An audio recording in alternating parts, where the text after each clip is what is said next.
Hello everyone, good morning. आज हम वापस इडियम्स से शुरू करने वाले हैं। तो देखो, ये इडियम्स का आई गेस थर्ड लेक्चर होना चाहिए। तो ऐसे ही हम इडियम्स इंग्लिश में पढ़ते रहे हैं। ओके, तो जो इडियम्स का आप लेक्चर नहीं देख पाए हो, please go and visit in the playlist. आपको सारे के सारे वीडियोस मिल जाएगी एंड ये हमारा थर्ड सेशन है। ठीक है, तो देखो, ऐसे इडियम्स पढ़ोगे तो आई एम वेरी श्योर कि आपको एग्जाम टाइम में कुछ भी ऐसे कन्फ्यूजन नहीं होगा। ठीक है, तो यहाँ पे हम टोटल 25 इडियम्स आज के इस लेक्चर में कवर करने वाले हैं। Okay, right from the very beginning you have to concentrate everything. तो ये जो ऊपर टॉप पे लिखा होगा वो इडियम है। ओके, इडियम यानी कि एक तरह का मुहावरा हो गया। ठीक है, जैसे हम बोलते हैं ना, नाच न जाने आंगन टेढ़ा। ओके, जैसे नाचना नहीं आता वो क्या बोलता है कि आंगन टेढ़ा है भाई। ठीक है, तो वैसे वाले जो हिंदी में होते हैं सेम वैसे इंग्लिश में भी होते हैं। ठीक है, तो यहाँ पे हमने इडियम्स लिखे हैं और उसका मीनिंग यहाँ पे नीचे है। ठीक है, तो इतना समझ गए आप लोग। ठीक है, तो अभी मैं आपको वन बाय वन सब कुछ कवर करवाती हूँ। तो देखो, फर्स्ट इडियम क्या है, एट सी या फिर इन अ फिक्स। ठीक है, तो देखो, समुद्र के बीच में एक इंसान फंस गया, तो अभी वो उस किनारे जाए या इस किनारे जाए। ठीक है, तो एट सी का मतलब हो गया क्या, कंफ्यूजन में होना, यानी कि समुद्र के बीचों बीच रह जाना। यानी कि कॉलेज खत्म होने के बाद आपको क्या करना है, आपको कुछ भी नहीं पता, तो आप एट सी हो, यानी कि आप कंफ्यूज्ड हो। समझ रहे ना? ओके, तो अभी नेक्स्ट इडियम की ओर आगे बढ़ते हैं। तो ये सेकेंड इडियम हो जाता है। ठीक है, तो देखो, इसका मीनिंग क्या है, मेड ऑफ। मेड ऑफ यानी कि रन अवे विथ। ठीक है, यानी कि कोई भी चीज़ ऐसे लेके भाग जाना, मेड ऑफ। देखो, ऑफ का मीनिंग ही होता है आई रैन ऑफ, यानी कि गायब हो जाना वो चीज़ लेके। ठीक है, run away with, made of यानी कि अपने खुद खुद का रास्ता ऐसे बना के भाग गए, निकल पड़े आप तो। ठीक है, नेक्स्ट देखते हैं। तो नेक्स्ट वन हो गया, ये थर्ड इडियम है। तो ये है क्या, अबाउ बोर्ड। अबाउ बोर्ड यानी कि देखो, वो बहुत ऑनेस्ट है, फ्रैंक है, स्ट्रेट फॉरवर्ड है और अपराइट है। यानी कि अबाउ बोर्ड होना, यानी कि जो ऑफिसर्स होते हैं जो अबाउ बोर्ड, यानी कि जिसकी ये डेस्क वाली जॉब है वो अबाउ बोर्ड है, यानी कि वो बहुत ज़्यादा सत्यवादी लोग हो जाते हैं। ओके, तो अबाउ बोर्ड का मतलब ये हो जाता है। समझ गए? अभी नेक्स्ट है fourth one, for good. For good यानी कि फॉर एवर। ठीक है, जैसे हम बोलते हैं she went to Dubai for good, यानी कि वो दुबई चली गई अच्छे के लिए, यानी कि फॉर एवर यानी कि हमेशा के लिए वो चली गई। फॉर गुड यानी कि हो जाता है जैसे कोई अच्छे काम के लिए गई, या फिर फॉर एवर यानी कि हमेशा के लिए वही बसने के लिए वो चली गई। तो जैसे ये for good, he passed away for good, यानी कि वो चल बसा क्योंकि वो mercy death and all. Okay, तो वो वाला यहाँ पे चीज़ हो जाता है। अभी नेक्स्ट हो जाता है फिफ्थ इडियम। अभी फिफ्थ इडियम क्या कहता है, फेल फ्लैट यानी कि failed to make an impact. ठीक है, अभी फेल फ्लैट यानी कि वो बहुत ज़्यादा कॉन्फिडेंस में था ये लड़का स्टेज पे जाने से पहले, फिर जब स्टेज पे आया तो एकदम फ्लैट हो गया। अभी उसको क्या बोलना है कुछ भी नहीं पता। वो वाला आपका वाला फ्लैट नहीं, यहाँ पे जो फेल फ्लैट है उसका मतलब हो जाता है failed to make an impact, यानी कि जो ऑडियंस को वो जो उतने कॉन्फिडेंस में आया था, जो इम्पैक्ट यानी कि जो इंस्पायर करने आया था वो यहाँ पे स्टेज पे, वो इंस्पिरेशन उसको नहीं दे पाए। ठीक है, तो ये हो जाता है क्या, fail to make an impact. Okay, अभी नेक्स्ट है सिक्स्थ वन। तो सिक्स्थ इडियम क्या कहता है, to make a clean breast of, यानी कि टू कन्फेस अ क्राइम। यानी इसका मतलब हो जाता है कि वो साफ साफ अपनी क्या बोलते हैं उसको, क्राइम को ऐसे कबूल कर देना, यानी जो गुनाह किया है उसको कबूल कर देना। To make a clean breast of. ठीक है, तो इसका मतलब हो जाता है आपने जो भी गुनाह किया उसे अच्छे से एक्सेप्ट कर लेना कि भाई हाँ मैंने ही किया है। ठीक है, तो अभी नेक्स्ट हो जाता है सेवेंथ वन। देखो, सेवेंथ इडियम क्या है, टू डाई इन हार्नेस, यानी कि to continue occupation till death. Okay, जैसे ये इंसान है वो टू डाई इन हार्नेस का मतलब हो जाता है कि मरते दम तक वो काम करते रहना। जैसे कि आप अगर TMK OC के फ़ैन हो, तारक मेहता का उल्टा चश्मा, तो उसमें नट्टू काका उन्होंने लास्ट में एक डायलॉग भी बोला था कि मुझे मरते दम तक अपनी आर्टिस्ट फॉर्म में मुझे मरना है, यानी कि with makeup I want to die like that. So his life could be said as to die in harness, यानी कि वो आजीवन तक अपने उस आर्टिस्ट करियर को इंस्पायर करते करते वो क्या उस इंस्पिरेशन से वो उनकी डेथ हो जाती है, ठीक है। यानी कि वो मरते दम तक अपना काम करते रहे, to continue occupation till death, ठीक है। ओके, अभी 8th वन क्या है, ये हो जाता है 8th इडियम, ये है had too many irons in the fire, ठीक है। तो अभी देखो, आप इतने सारे आयरन बॉक्सेस एक साथ पकड़ के इस्त्री कर सकते हो कपड़ों को? बिल्कुल नहीं कर सकते, यानी कि आप मल्टीटास्किंग नहीं कर सकते। जैसे इन्वॉल्व इन मेनी एक्टिविटीज हो जाता है इस इडियम का मतलब, ठीक है। तो आप इतने सारे आयरन बॉक्सेस को एक साथ क्लोथ पे इस्त्री नहीं कर सकते, उसी तरह आप मल्टीटास्किंग नहीं कर सकते, ठीक है। तो इसका मतलब हो जाता है had too many irons in the fire, यानी कि फायर यानी कि क्या, यानी स्विच बोर्ड पे लगाना होता, मतलब इतनी सारी इस्त्रियां आप स्विच बोर्ड पे लगा के सब कुछ प्रेस कर सकते हो? Of course not. सो इसका मतलब हो जाता है क्या, इन्वॉल्व इन मेनी एक्टिविटीज, आप मल्टीटास्किंग नहीं कर सकते। एक चीज़, जैसे अब आप वीडियो देख रहे हो तो वीडियो पे ध्यान दो, क्यों साइड में खाना खा रहे हो, तो वो वाली चीज़ हो जाती है यहाँ पे, ठीक है। अभी नेक्स्ट होता है 9th इडियम, देखो ये 9th इडियम हो जाता है, ठीक है। To read between the lines, okay. तो अभी जो इंग्लिश में इतने बड़े बड़े बड़े अभी एसएससी में कॉम्प्रीहेंशन टाइप क्वेश्चंस आते हैं, राइट।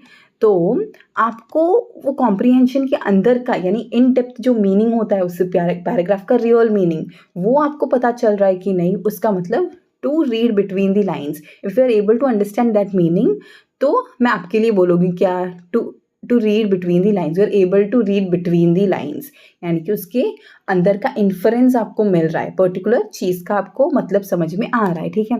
यानी कि टू अंडरस्टैंड द इम्प्लाइड और हिडन मीनिंग, ठीक है। उसके अंदर जो एक्चुअल मीनिंग समझाने की कोशिश कर रहे हैं वो आपको समझ में आ रहा है कि नहीं आ रहा है, दैट इज इम्पॉर्टेंट, फाइन।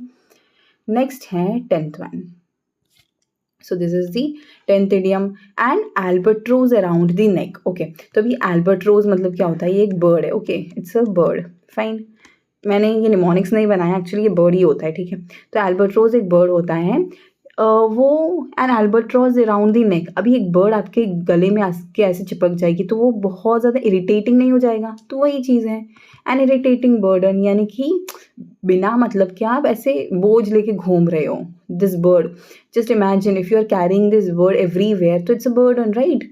तो वो एक इरिटेटिंग चीज़ हो जाती है, ओके।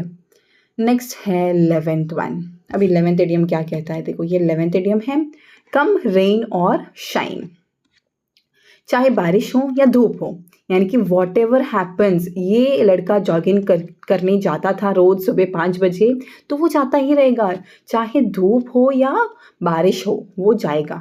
देखो ये यहाँ पे भी वॉक कर रहा है, बारिश में भी, ये धूप में भी वॉक कर रहा है, यानी कि what ever happens he will go for running, ठीक है। यानी कि कोई भी कुछ भी हो जाए, बट आपको पढ़ाई नहीं छोड़नी है।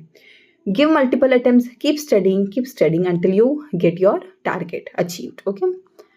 12th क्वेश्चन क्या है, अभी देखो, सॉरी 12th इडियम क्या है, यहाँ पे क्वेश्चन आंसर थोड़ी चल रहा है। ऑफ द फर्स्ट वाटर, यानी कि पहली चीज़ से, of the best quality, fine. यानी कि कोई भी स्टार्टिंग का वो जो फर्स्ट, जैसे आप कोई शादी में जा रहे हो, अभी स्टार्टिंग का खाना आप लेके खाओगे तो वो बेस्ट क्वालिटी का होगा, राइट। अभी वो खाना ख़त्म होने को आया तो वो लास्ट बचा कुचा हो जाएगा, ठीक है। तो बेस्ट क्वालिटी का नहीं रहेगा सब कुछ, ठीक है। Unhygienic and everything, it will become like that, पूरा मिस हो जाएगा। तो जो स्टार्टिंग का होता है, द फर्स्ट वाटर, यानी कि पहले पहले जो होता है वो बहुत ज़्यादा बेस्ट क्वालिटी का होता है, वही वाली चीज़ है यहाँ पे, ओके। अभी नेक्स्ट है, ये 12th वन है, राइट, 12th इडियम, और डार्क हॉर्स, ठीक है। तो ये एन अनएक्सपेक्टेड विनर हो जाता है। देखो ये सारे घोड़े क्या हैं, they are like very pure horses, कोई वाइट है, कोई वेरी गोल्डन टाइप हॉर्सेस है, तो सब ऑडियंस को यही लगता है कि ये वाइट हॉर्सेस ही जीतेंगे, बट अ डार्क हॉर्स, ये जो डार्क हॉर्स है वो सक्सेसफुल बन गया, तो वो एक अनएक्सपेक्टेड चीज़ हो जाती है, ठीक है। तो ब्लैक घोड़े का जीतना, यानी कि जिससे एक्सपेक्ट नहीं कर रहे हो वो जीत गया, राइट। तो इस इडियम का मतलब ये हो जाता है, जहाँ से एक्सपेक्टेशन नहीं थी वो विनर बन गया, तो that is an unexpected winner, okay. Next हो गया ये 13th इडियम, देखो 13th इडियम क्या कहता है, ब्लेज अ ट्रायल, यानी कि टू इनिशिएट समथिंग न्यू, यानी कि देखो, अभी ओलंपिक्स में कोई भी नई शुरुआत होती है तो क्या होता है, ब्लेज़ होता है, यानी कि इस वाली चीज़ से आग लगाते हैं, राइट? तो ब्लेज़ अ ट्रायल का मतलब यही है क्या, टू इनिशिएट समथिंग न्यू, कोई भी नई चीज़ से शुरुआत करनी, ठीक है? Blaze a trial. Next idiom है 14th वन, वाओ नाइस। अब ये देखो, ये लड़का क्या कर रहा है, पत्थर फेंक रहा है अपने बाजू वाले कैफे में, यानी कि एट अ स्टोन्स थ्रो, यानी पत्थर फेंकने की दूरी तक, यानी कि नियर बाय होना किसी चीज़ का, राइट? तो ये इस लड़की को बोल रहा है 5 मिनट ही तो लगेगी, कैफे एक पत्थर फेंके उतनी दूरी तक है, ठीक है? ये लड़की को पटा रहा है कि चलो कैफे में चलो, बैठते हैं, okay right?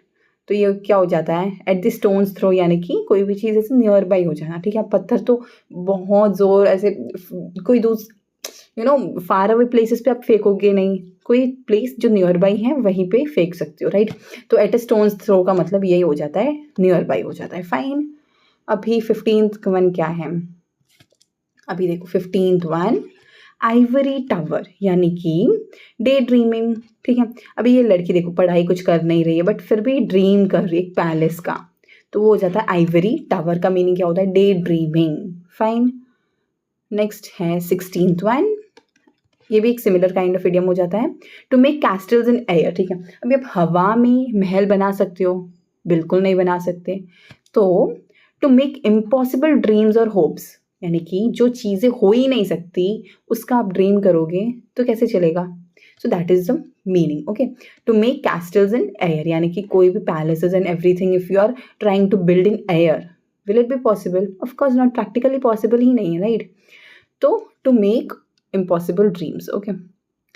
17th one is this one, go down in flames, यानी कि फेल कंप्लीटली, यानी धुआं धुआं हो जाना, to go down in flames. अभी देखो ये पूरा घर इसका जल गया, यानी कि पूरी तरह से फेल हो गया, failed completely. Go down in flames यानी कि राग हो गया, वो चीज़ एकदम खत्म हो गई, यानी पूरी तरह से इसे फेल हो गई, ठीक है? नेक्स्ट है 18th वन, 18th इडियम क्या कहता है, be left in the lurch, यानी कि be deserted when one is in trouble. अभी ये देखो, ये तीनों ट्रैवल कर रहे थे इस गाड़ी में बट ये गाड़ी खराब हो गई तो ये दोनों तो चल दिए, तो क्या हो गया, इस डिफिकल्ट सिचुएशन में इस लड़के को अकेला छोड़ दिया, यानी कि be deserted when one is in trouble. अभी ये ट्रबल में था तभी ये लोग छोड़ के चले गए, यानी कि B left in the lurch, यानी कोई प्रॉब्लम, जो प्रॉब्लमफुल सिचुएशन होती है तब आपको कोई छोड़ के चला जाए, तो वैसी वाली चीज़ हो जाती है, ठीक है? नेक्स्ट है 19th इडियम, जो क्या कहता है, द लास्ट स्ट्रॉ, यानी कि final irritant that made a situation unbearable, यानी कि आप ऑलरेडी आपका डे बहुत ज़्यादा दुखमगा जा रहा है, आप बहुत ज़्यादा दुखी हो ऑलरेडी, अभी उस हाई, आपका ऑलरेडी लेवल हाई हो चुका है, राइट? अभी वहाँ पे सिर्फ एक लास्ट स्ट्रॉ काफ़ी है उस उस एंगर को ब्रेक डाउन बर्स्ट करने के लिए, तो ये हो जाता है लास्ट स्ट्रॉ, यानी कि इस कैमल का मुंह देखो, ऑलरेडी इसके ऊपर बहुत ज़्यादा स्ट्रॉ है, अभी ये और स्ट्रॉ रखेगा, लास्ट एक भी स्ट्रॉ रख दिया तो क्या हो जाता है, वो सिचुएशन अनबेरेबल हो जाती है, अभी वो सहन शक्ति के बाहर चली जाती है, राइट? यानी किसी भी चीज़ का अपने कंट्रोल से सहन शक्ति अभी बस खत्म हो जाना, ओके? नेक्स्ट है 20th वन, देखो 20th इडियम क्या कहता है, बी एन ओल्ड हैट, यानी कि कोई पुरानी हैट होना, आउटडेटेड होना, वही वाली चीज़, यानी पुराने ज़माने वाली अभी हैट पहनता है तो वो क्या है, वो आउटडेटेड इंसान हो जाता है। 21th इडियम क्या कहता है, 21st, right, head in the clouds, अब ये बादल पे सिर रखोगे तो क्या हो जाता है, वो वापस से डे ड्रीमिंग हो जाता है, यानी कि डे ड्रीमिंग में क्या होता है, आप डे ड्रीम करते हो तो आपने ऐसे पिक्चर कॉमिक्स में ऐसे देखा होगा ना, राइट? क्लाउड्स, वैसे आप इमेजिन कर लो, ठीक है? हेड इन द क्लाउड्स, अभी हेड वहाँ पे क्लाउड बना दिया तो इसका मतलब हो जाता है day dreaming, very simple, right? Next है 22, इसका मीनिंग बहुत ज़्यादा ईजी है, फेदर योर ओन नेस्ट, अभी खुद का घोंसला, वहाँ पे बहुत ज़्यादा फेदर यानी कि बहुत ज़्यादा सॉफ्ट लग्जूरियस लाइफ जीना, ठीक है? यानी कि खुद के नेस्ट में क्या करना, फेदर्स डालना, यानी कि एकदम सुकून वाली लाइफ लेना, वही, यानी कि मेक मनी अनफेयरली, बहुत ज़्यादा करप्ट होना या फिर बहुत ज़्यादा अनफेयर मीन्स से ऐसे पैसे कमाना जिससे आप क्या कर रहे हो, खुद के घोंसले को ऐसे आरामदायक बना रहे हो, but that is not right, okay? 23rd क्या हो जाता है अभी? यह है 23rd idiom, brown thumb. Brown thumb का मतलब हो जाता है, ये देखो, ये आपका थंब इम्प्रेशन हो जाता है, राइट? ऐसे ही कुछ होता है ना, थंब इम्प्रेशन, राइट? तो थंब इम्प्रेशन आपका ये ब्राउन है, यानी कि आपकी जो लकीरें हैं उससे पता चलता है कि आप गार्डनिंग में बिल्कुल भी इंटरेस्टेड नहीं हो। नॉट इंटरेस्टेड इन गार्डनिंग, जैसे कि आपको ऐसे बगीचा बगीचा बनाने के लिए you should need a talent. अगर आप ब्राउन थंब हो जिसको गार्डनिंग में बिल्कुल भी इंटरेस्ट नहीं है, तो वो आपका क्या हो जाता है, ऑफकोर्स सक्सेसफुल नहीं बनेगा, ऐसे पौधे मुरझा जाएंगे, राइट? तो ब्राउन थंब का मीनिंग हो जाता है not interested in gardening. Fine. अभी नेक्स्ट है 24th idiom. This is 24th। Fine. Green thumb. Green thumb यानी कि आपका थंब क्या है, आपका थंब ग्रीन है, यानी कि इट्स अ पॉजिटिव साइन कि टैलेंट इन गार्डनिंग। अभी आपको देखो, ये सनफ्लावर भी स्माइल कर रहा है, यानी कि आपको टैलेंट है ऑलरेडी, आप गार्डनिंग अच्छे से कर सकते हो। तभी इसकी देखो, इस लड़की के बगिया में बहुत सारे फूल खिले हुए, राइट? यानी कि ग्रीन थंब का मतलब हो जाता है talent in gardening. Fine. So this was the last one. I guess numbering में कोई प्रॉब्लम हो चुका है, एक्चुअली 25th ही है। Okay, so this is all about idioms. I hope you like this class. For more such classes, please subscribe this channel, visit the telegram group, join it, and then you will get the pdf out there. ठीक है, ये आपको pdf वहीं पे मिल जाएगा। देखो, idioms are written at the top, उसका meaning नीचे है, प्लीज़ नोट डाउन एवरीथिंग।